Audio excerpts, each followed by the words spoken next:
All Go Nicer brand cube racks are easy to assemble with patented interlock corner connectors. The lockable corner connectors hold the cubes together sturdy and strong. Weight-bearing. Each interlock connector consists of 3 parts: the 4 fingers,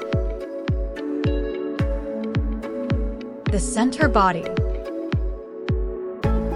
the top cap of thumb screw that locks the connector and the panels into a cube. The assembly is easy, starting with the 4 fingers parts to grasp the corners of 4 panels.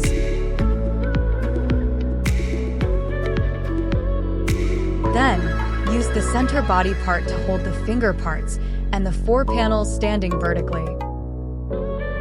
Then, lay another panel on the top horizontally and lock the 4 corners with the top cap thumb screws.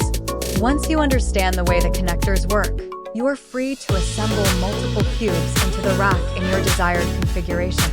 Since all the cubes are interlocked, the racks are extendable to 6 directions, including back-to-back, and can be mounted up to the wall or ceiling to make the best use of every space.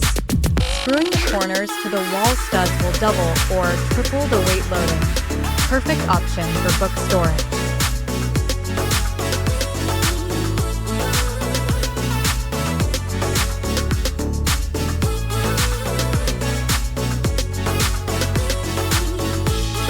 Hanging up to the ceiling not only saves the floor spaces, but also easy to find the stored items inside the cubes through the bottom wire panel.